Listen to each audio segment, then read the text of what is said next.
అణు కేంద్రాల దగ్గరన ఇజ్రాయిలు, అమెరికా చేసిన దాడుల మీదన ఐఏఈఏ వెళ్లి చెక్ చేసింది.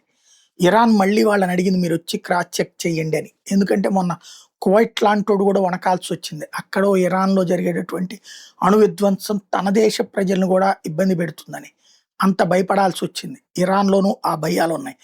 సంథింగ్ ఏయో బ్లడ్ మోషన్స్, బ్లడ్ కారుతూ ఉండటం, ముక్కుల్లో నుంచినో, గొంతుల్లో నుంచినో కొంతమంది ప్రజలకొస్తుందట. కాబట్టి రేడియేషన్ ఏదో జరిగిందన్నటువంటి భయాందోళనలకు గురైంది ఇరాన్. అందుకనే ఇంటర్నేషనల్ అటామిక్ ఎనర్జీ అసోసియేషన్ అడిగింది. ఐఏఏ వాళ్ళు చెక్ చేసి ఇంకా రేడియేషన్ ఏం లేదు.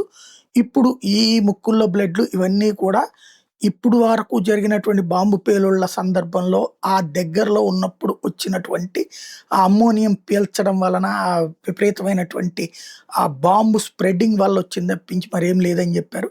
కాబట్టి ప్రస్తుతానికైతే భయం లేదు. కానీ ఆ లోపల లీకేజీని ఏమన్నా కవర్ చేస్తున్నారా అన్న సందేహం అయితే ఉంది.